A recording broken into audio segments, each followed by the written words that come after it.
I'm Mark Golub, and in the news, an address by Prime Minister Benjamin Netanyahu speaking before a special gathering of the Conference of Presidents of Major American Jewish Organizations in New York City, which took place between Rosh Hashanah and Yom Kippur, after Mr. Netanyahu spoke to the United Nations, and the day before his scheduled meeting in Washington with President Barack Obama.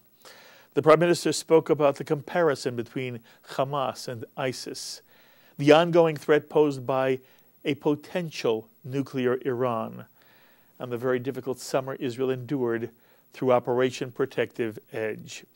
We're pleased to be able to share the Prime Minister's remarks with you on JBS. We appreciate very much the fact that we have, through the difficult summer that we've undergone, that you have stood by us, stood by the truth, and spoken the truth. Every time I come to the UN, I try to tell the truth as it is. But here's a picture I didn't show in the UN yesterday. You see this? This picture? Can you see it? This is an impending execution. But this isn't ISIS. This is Hamas. And during the recent fighting in Gaza, right around the time that ISIS was doing its grisly deeds, Hamas executed dozens of Palestinians just to impose fear and to force the population of Gaza into submission. Now, it's true there are some differences between Hamas and ISIS. For example, ISIS beheads people, and Hamas puts a bullet in the back of their heads.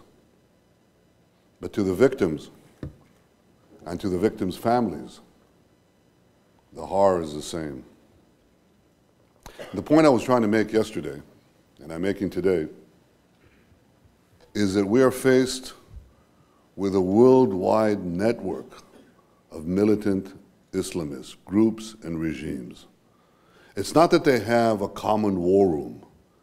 They have war rooms against each other because all of them wish to dominate first the region in which they're in and then ultimately the entire world.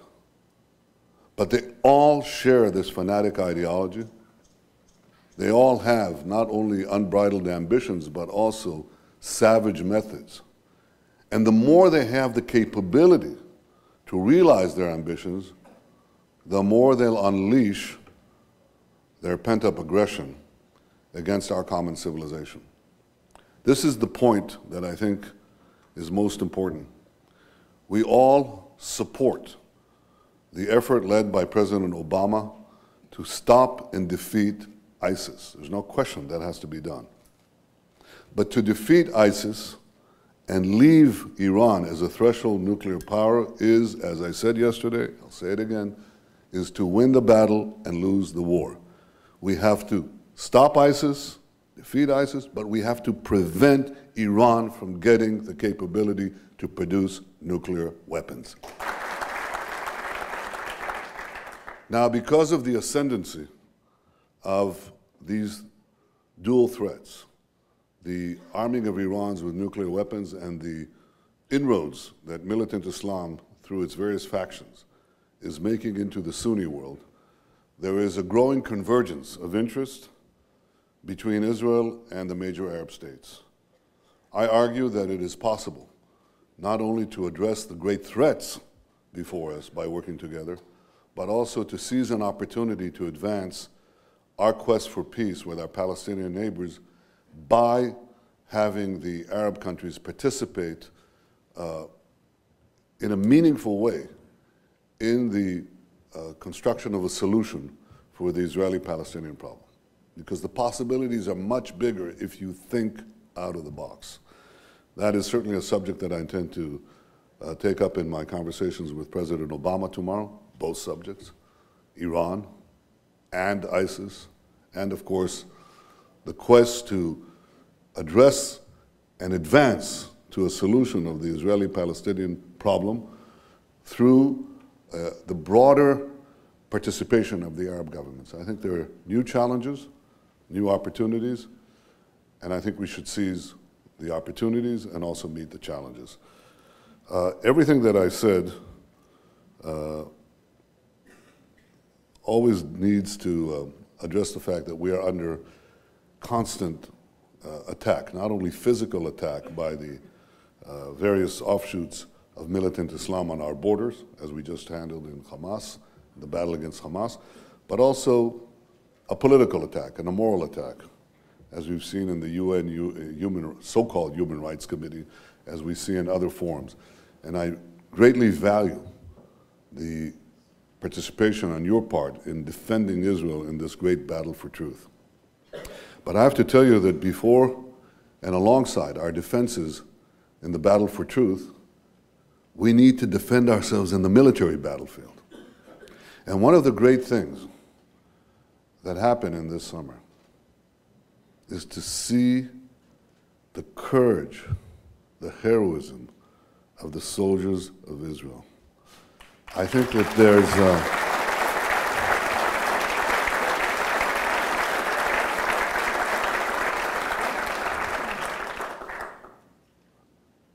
a heroism there that needs to be observed close hands. Sarah and I, Sarah more than me, went to visit them at the hospitals, the wounded soldiers. And these wounded soldiers only wanted one thing: to get out of the beds, out of their sick beds, sometimes with terrible scars, and to join their brothers on the battlefield. And they expressed this sometimes in terrible anguish and in terrible pain. And they evoked a sense of such admiration and such identification. And it's the same thing with the parents of the fallen soldiers. I spoke to nearly all of the families. Sarah visited quite a few of them. And at 3 o'clock in the morning, after we finished our rounds, General Zamir is here, my military secretary, and every night we'd meet with the general staff. And I'd get back home to Jerusalem, 3 o'clock in the morning. Sarah was waiting for me. And she told me what she saw during the day. And it was heart-wrenching. There's no other word to talk about the experience of these families who lost their sons, sometimes their husbands, and fathers. And I thought that all those who said that Israel, the people of Israel are like a spider's web, it'll be torn in the first blow, so say our enemies. Some spider web. What strength? What strength and what valor in the biblical sense. What a generation has grown in Israel. What strength of the people expressed through the stance of the soldiers who fought a war that is so just, and they were willing to throw themselves into the maelstrom. They knew what they were doing. They knew the risks. They knew the dangers. It is, I think, a source of great pride and a source of great hope that the Jewish people can defend themselves with the sons and daughters of Israel that stand up to comparison with any generation. As we celebrate the new year, it is something I think that we should understand has been manifested in ways that, to me, say that the eternity of Israel is guaranteed. When Sarah and I spoke to the families, I said to them that their anguish, their agony will lessen over time because the wound heals. It always leaves a scar. They'll always remember their loved ones in every day of their lives. But I said that they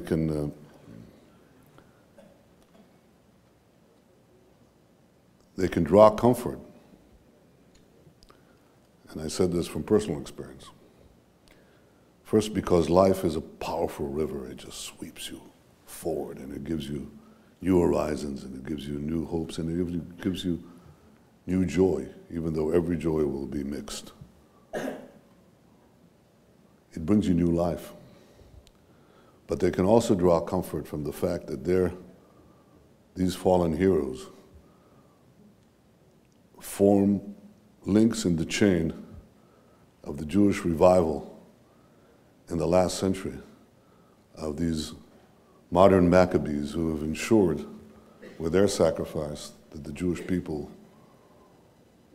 will live in their independent state, able to defend themselves and secure their future.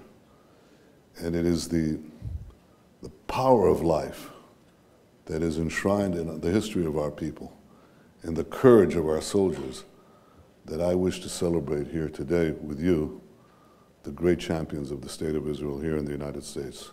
Shana Tova, Mal Chatimat Tova, to all of you. Thank you. The moving remarks of Prime Minister Benjamin Netanyahu speaking before the Conference of Presidents of major American Jewish organizations in between Rosh Hashanah and Yom Kippur, after his address to the United Nations, and before his meeting in Washington with President Barack Obama. And on our phones right now is the Executive Vice Chairman of the President's Conference, Malcolm Hoenlein. Malcolm, first of all, Shana Tova, and thank you for joining us. Shana Tova to you, to all of the viewers, and special gratitude for all that you did this year to bring the news and information and mobilize our community. That is so sweet of you to say, but Malcolm, you did an amazing job. It was, by the way, Malcolm, it was a difficult summer, was it not? This has been one of the roughest summers. People said to me, you know, where did you go on vacation? I told them I didn't have a single day. Right. We were in Israel 3 times in 2 weeks. We took the first mission there, and then we were battling this on the front lines every day. And from one thing to another, because we also have the Iran crisis, then we had the UN General Assembly sessions and the meetings with all the leaders. So one thing just went right into the other. But we hope that if we do some good, it's the best reward and the best thing you can do for your body and soul. Well, you do extraordinary good, and I hope, you know, in essence, you ran right into the high holidays, and then, you know, in between Rosh Hashanah and Yom Kippur, you've got the United Nations. So I hope there was at least one moment when you and your family could really sort of both enjoy the beginning of the new year and also really concentrate on Teshuvah and starting the year in as positive a frame of mind as possible. Well, I believe that we have every reason to be optimistic, and that as Jews we have to be optimistic. That pessimism is a luxury we can't afford, never could. That we have to see the opportunities and not be diverted by the naysayers or by the pessimists. We have to face reality as it is, and it's not always pleasant. And I've tried all the times on your show and elsewhere to tell the truth. And I tell them, people say, well, it's depressing sometimes. And I say, no, ignorance is depressing. Mm-hmm. Information, knowing, enables you to respond. It should be inspiring and empowering and encouraging. It's not depressing when you don't know. You know, Moses taught that the greatest dangers to the Jewish people are apathy, indifference, and ignorance. The external enemies we can deal with. Indifference, we can't. And we see in the world today, why are these ragtag groups able to assert themselves and gain the prominence and achieve what they have? It's because of the apathy of everyone else, the indifference, the lack of will and determination. And that's what they count on, and they say it. They use those words. Osama bin Laden did, Haniyeh did, all of them, Khamenei did, that the West lacks will and determination. So you have little groups growing into bigger groups and even larger groups until we can't deal with them. And had we responded immediately, we could have made sure that this situation would not have obtained. Mm-hmm. You've taken me a little bit off the focus here, but I was going to ask you this question later anyway, so let me ask it now. Malcolm, to what extent, with all the talk and attention being paid to ISIS, to what extent is the chaos of ISIS and the Middle East in general a literal threat to the state of Israel? Well, that's a very complicated question, and one we try to define all the time, because Israel's really not the front line. Israel's a major target, but yes. the United States is the first target. And yes. Israel, because it's a reflection of the same values as the United States, is a major target. It's not because either one does something wrong. It's because of the values they represent. So the enemy that they keep trying to rally people around is Israel or the United States or the West and Western values. But you notice that during the 51 days of the Gaza war, there were no demonstrations in the, quote, Arab street. Mm-hmm. You didn't see them. Mm-hmm. And we did see them in previous wars. Mm-hmm. So the president declared that those who say that the Palestine-Israeli issue is the core issue are wrong, and it becomes an excuse for them to face up to their responsibilities. It's even a term that he used early on in his term, because people assume that that is core issue, and it's not. So the danger to Israel is great, because you have Al-Qaeda now on the Syrian border. They control the Golan border of Syria. You have, obviously, Hezbollah, armed by Iran with 100,000 missiles. You have Hamas rebuilding some of its capacity, though they were really devastated more than people realized. But they get increasing help from Iran, from others. You have the Sinai, where you have thousands of terrorists that Egypt, thank God, is dealing with.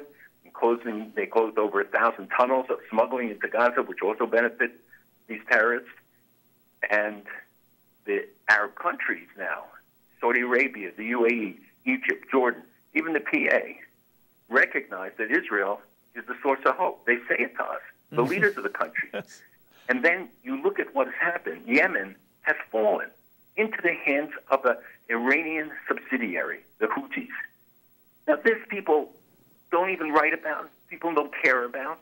And in fact, it is of such great significance. It's so geopolitically important.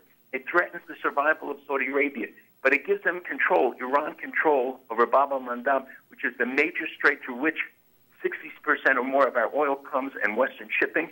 They control it there, and they control the Straits of Hormuz. We are looking at such radical change. ISIS, if you look at the name, and people make jokes about ISIL, ISIS, it does mean something. They started as ISIS, which is Islamic State in Iraq and Syria.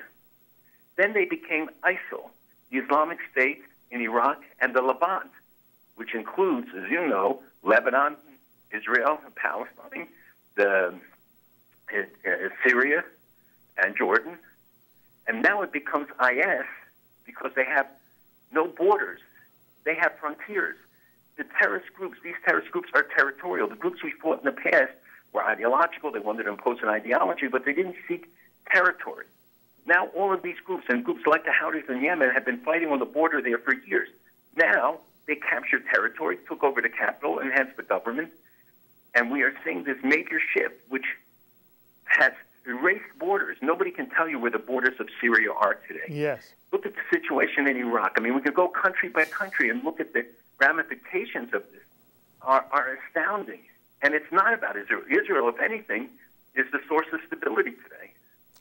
And I was not questioning whether Israel is sort of, in any way, the catalyst.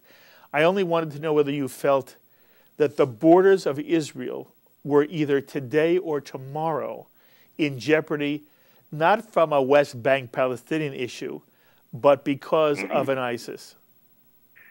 The answer is you certainly cannot dismiss it. It's definitely a threat.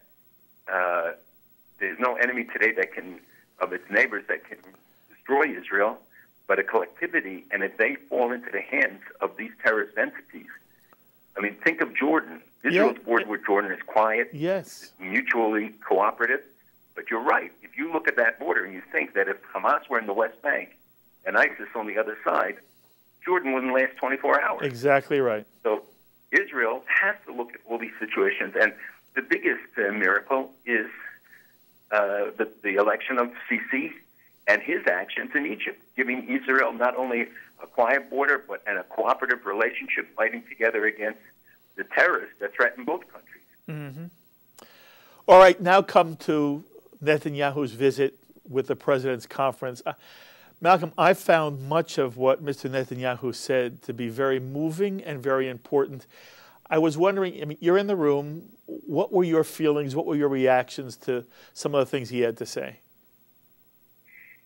Well, as you know, I've known him a long time, and I thought he was being very personal and talking directly to the audience. This was not a canned speech. Yes. He had notes. He did not use them. You could see he was relaxed. He knew that these were friends. These were people who carry responsibility, and he was trying to give them the charge. He was trying to say to them, let's look at the situation. And he analyzed it from various components, but I thought it was much more of a personal statement that touched people really deeply and saying, look at the realities we face. And he talked about ISIS. He talked about the other challenges and his desire for peace, and talked about the chance now, and this was an important statement, of working with the other Arab countries as an alternative way to build the conditions in which peace could take place. He also spoke very movingly about Israeli soldiers, and he talked a lot about how Sarah was meeting with Israeli soldiers while he's meeting with the generals. And he rarely, Malcolm, and maybe you've heard it much more than I have, but I've rarely heard him ever in public refer even tangentially to the fact that his family had real tragedy when his brother Yoni was the only Israeli casualty during the raid in Entebbe. But he was saying that he is telling the Israeli people who had to sacrifice, and he talked so beautifully about the heroism and the courage of the Israeli soldiers, and those who were wounded wanted only to go back to be with their units. But he said to them, and he said, I know this from personal experience, life goes on, and those who have lost loved ones because of the war, they will stay with you forever in your memory, but life goes on and life continues. I have rarely heard him speak in those terms, and I wonder if you agree with me. I agree 100%. It was clearly on his heart, and he expressed it in such a moving, but in a natural way. This was not, something meant to be an appeal. He was saying what was on his heart, what was in his mind, and he talked about them as the modern-day Maccabees. Yes. And what he said, people demean and question, did Israel win? Did Israel lose? You see these headlines. And he's saying, look, it was a decisive victory.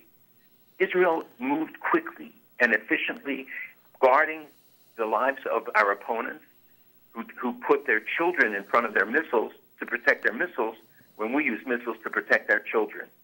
And he said, look at the difference of who we are, what we represent, the values that we have, that we were fighting for, and that these soldiers risked their lives for the state and the people of Israel. And then, as you said, talked about how he could relate. And I saw at the funeral of the three boys, and I mentioned it there, how he and Mrs. Netanyahu, and I was sitting in the row right behind them at the front of the thousands and thousands of people who were there, without cameras, without any publicity, how they dealt with them, how they talked to them, how they embraced them. It was really moving and sincere. And I think that that's what he reflected in those comments. It was a very family-feeling event. And very often when the Prime Minister or head of state in general addresses a group, it doesn't have that feel. And I'm very glad you expressed it that way. I had the feeling that the people who were in that room representing the various organizations that are represented in the President's Conference, that they felt they could have been in his living room and just talking to him. And he reflected on, again, geopolitical issues, but also very personal issues. And I thought it was wonderful that the President's Conference held that event, and that Prime Minister Netanyahu was willing to come and speak with you. And it was really wonderful that we got from the Israeli press office the tape to be able to show it to individuals. After the meeting, he was on his way to meet with President Obama the very next day. Were you briefed at all? Do you have anything that you can tell us about how you think the meeting that he did have with President Obama, how did it go? Well, the U.S.-Israel relationship is based on such solid foundation. There are always dips and valleys and mountains and high points and low points in the relationship, which is only natural between any two people, two countries, especially when it's such an intricate relationship. And sometimes the chemistry can be better or worse. We tend to forget, with every president, there were moments of tension. But I think here, because the United States and Israel recognize that the challenges of today are against both of them. They are the forefront of the targets of ISIS, ISIL, et cetera, et cetera. And the two of them can't afford not to be together. And the truth is, on military intelligence and other areas, the relationship has never been better. Mm-hmm. And I think that meeting, and what I've heard from the briefing of the meeting, they discussed many issues, sensitive issues. They talked about Iran, and of course, the United States is key to making sure that Iran does not achieve a nuclear weapons capacity, mm-hmm. let alone nuclear weapons. And they had extensive talks about that, about the conditions in the region, and about what are the prospects for peace. And the media will always pick up and try to exploit any tension, any hint of tension, or manufacture them when they don't have them. So I think the trip to Washington was good. There are real issues. They view Iran differently because Israel is much closer and much more immediate danger. The question of the breakout time, meaning the time from which you discover that they actually are cheating and building the weapon to the time that they would have one. Well, Israel's margin on that is much shorter. Yes. And does not believe that they should even have enrichment. And the West has been negotiating down the red lines that we have heard about. No deal, bad deal, good deal. The answer is that there is nothing but a good deal. Anything short of that is a bad deal. Yes. And I think that was a key issue in the discussions as well. Malcolm, I've said this many times, and there are many, many people in the Jewish world I think are doing wonderful things. No one does it like you do. And here we start a new year. I wish for you and everyone in your family just a year of health and sweetness. I know it will be another dramatic year, and we will need your leadership in all kinds of ways. And I definitely need you now to come into the studio and just sort of give me a state of the world affairs as we begin a new Jewish year. But I wish you kol tuva hatzlacha, and again, a sweet and wonderful Shana Tova Umituka, and thank you for all you do, Malcolm. And I commit to coming in. It'll be my pleasure. Thank and always you. Be available to you as you are to us. And you should go from strength to strength, and all of the viewers should help support this to make this a bigger and bigger vehicle for communication because of the complexity of these issues and because the media is so superficial in their coverage, if not distorted. We need to have things like this, have a Shalom TV that can tell the truth and bring the message home. Thank you very, very much, Malcolm. You be well. You too. Malcolm Hoenlein, the Executive Vice Chairman of the Conference of Presidents of Major American Jewish Organizations.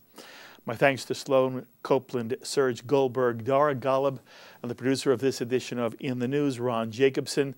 Until the next time, I'm Mark Golub. Be well, my friends.